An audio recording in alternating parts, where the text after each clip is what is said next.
ቢያንስ ከሰረክ በኋላ መሸሸግ መደበቅ ማፈር አለብህ እንጂ ሰርቀ ስታበቃ ስለ ስርቆት በነጻነት መናገር ይህ አደገኛ ይሆንብሃል። ስራ ፈቱላ ወንበዴ ምን አይነት ጣጣን የመጣብን ዘንድ የተነደርከውን የሰውን ብድር መልስና ናይ 70% ከ80% በላይ የኢትዮጵያ ቤተክርስቲያን አገልጋይ አሁን ራሱን የጠራ ነው። የጠራው የሚያካድ ራሱን የጠራ ነው። ለምሳሌ ያበላል ነው ነብይነት ያበላል። ምን እናርጋችሁ? ቆይ እንዴት ነው እናንተን በምንድነው እናስተካክላችሁ? ምንድነው እየሄዳችሁ የምትመነጭፉት? ለምንድነው ነገር የምትፈልጉት?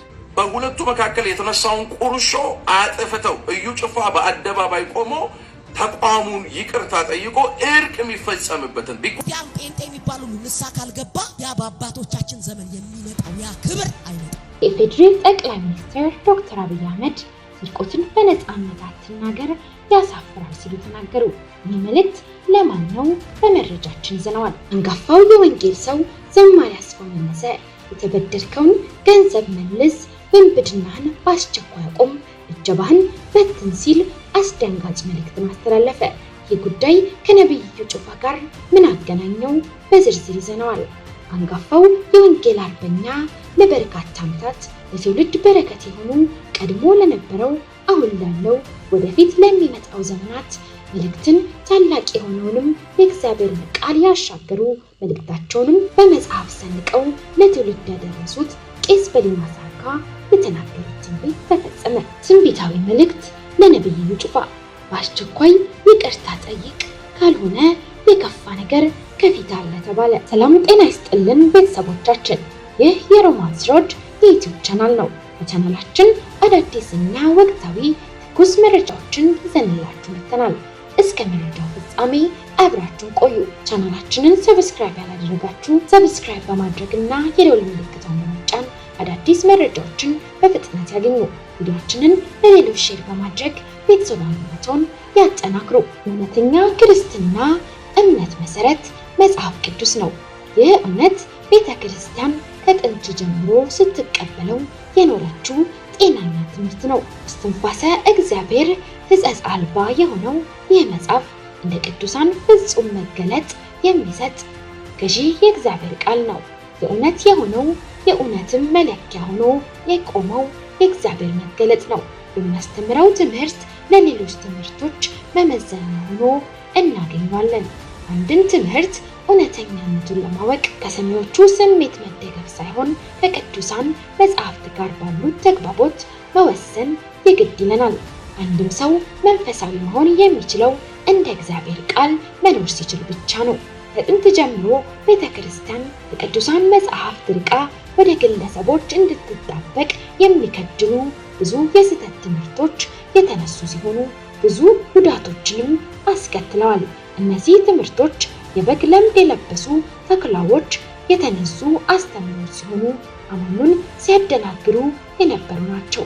የማንኛውም ትምህርት መለኪያ የሆነው መጽሐፍ ቅዱስን የገፉት በአጭር የቀሩ ሲሆኑ ከቃሉ እውነት ጋር የተጣበቁ ሁሉ ከጥፋት አምልጠዋል። ታዲያ በዚህ ዘመን በማህበራዊ ሚዲያው እንደ አሸን የሚፈሱ የራሳቸውን ቸርች በመክፈት ግላዊ ጥቅማቸውን የሚያመልኩ ወዳቸው አምላካቸው የሆነባቸው በማምለኪያ ስፍራ ዘይትን፣ ጨውን፣ ውሃን፣ የተለያዩ ቁሶችን ጨምሮ የሚሸጡ ክርስቶስ በነፃ የሰጠውን የፈውስ አገልግሎት በገንዘባቸው የለወጡ ራሳቸው የሚሾሙ በርካቶች ናቸው። ከሰሞኑ በማህበራዊ ድረገጾች ላይ ሲዘዋወሩ የምንመለከታቸው የወንጌላውያን አማኞች አልፎ የሌሎችንም እምነት ተከታዮች እያነጋገረ የሚገኘው ክርስትናን የአሕዛብ መላገጫ እስከ መሆን ድረስ ያደረገው አሁናዊ መሰረታዊ ችግሮች መፍትሄው ምንድነው?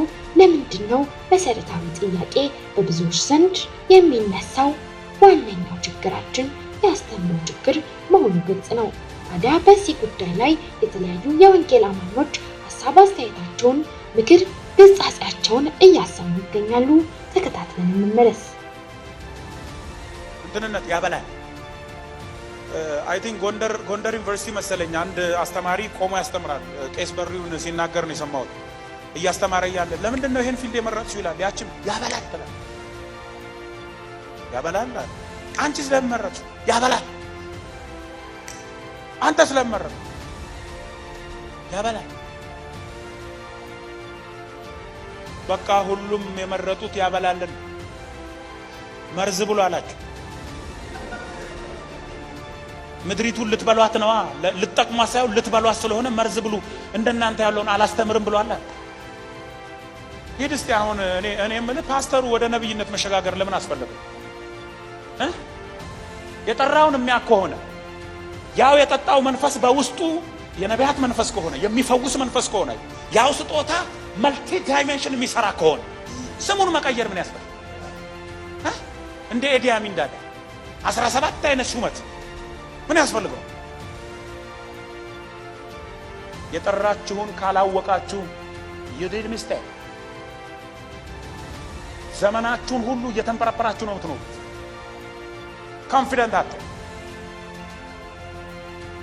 ሐዋርያው ጴጥሮስ ለሚጽፍላቸው ተደራሲያኑ የጠራንን በማወቅ የሚለው ስቴትመንት ቀላል እንዳይመስላችሁ የሰማይ አምላክ ምስክር። በመጀመሪያ ደረጃ ያወጣውን መግለጫ አስተውላችሁታል ወይ ነው። አሁን እኔ ለማንም ሳይድ አላረግም። ባላንስ የሆነ ነገር እዩ ጩፋም ወንድሜ ነው፣ በክርስቶስ ኢየሱስ አምኖ የዳነ ልክ እንደሱ እኔም ፕሮፌት ነኝ።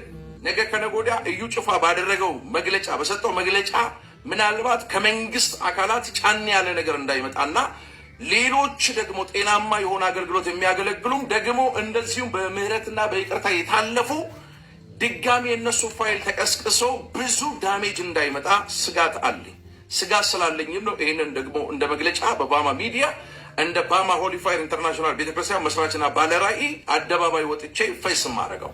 ስለዚህ በሁለቱ መካከል የተነሳውን ቁርሾ አጥፍተው እዩ ጩፋ በአደባባይ ቆሞ ተቋሙን ይቅርታ ጠይቆ እርቅ የሚፈጸምበትን ቢኮዝ ተቋምን እዩ ጩፋ ነው መጠበቅ ያለበት። ተቋምን ፕሮፌት ጆሲ ነው መጠበቅ ያለበት። ተቋምን ህዝቡ ነው መጠበቅ ያለበት።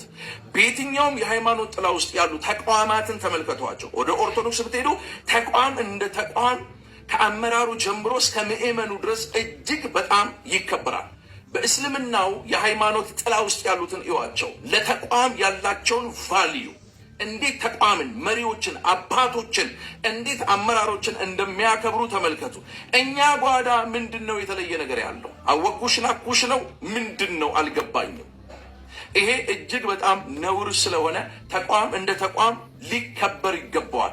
ተቋም እኛ ካልጠበቅን፣ ተቋምን እኛ ካላከበርን፣ ተቋምን እኛ ፕሮቴክት ካላደረግን ማንም ሰው መጥቶ ነገ ከነጎዲያ ተቋም ላይ እንዳሻው ሊፈነጭ ይችላል። 7 ነገሮችን ላንሳና ስራ ፈቱላ ወንበዴ ተረፍ እንጂ ደስ አይልም። አረ እንደዚህ አልተማርንም እኛ አባቶቻችን እና አባባ ኬዳሞ ይህንን ትምህርት አላስተማሩንም። በተአምር አልተማርንም። አናካብድን ቀለል ነው የምንለው። በዚህም ታጅበን አንገባም። ምን አይነት ጣጣ ነው የመጣብን ዘንድ? በዚህ ጋር የሆነ ሰውዬ የምትታጀብ ከሆነ ችግር አለብን። እየተነደርከውን የሰውን ብድር መልስና ና እንጂ ወንጌል ሰብኮ ሰው ለምን ይታጀባል? ሲጀመር አገልጋይነት ክብር መሰለን አይደለም። ሌላ አገር ላይ ሌላ ነገር በል። እኔ የደቡብ ልጅ ነኝ።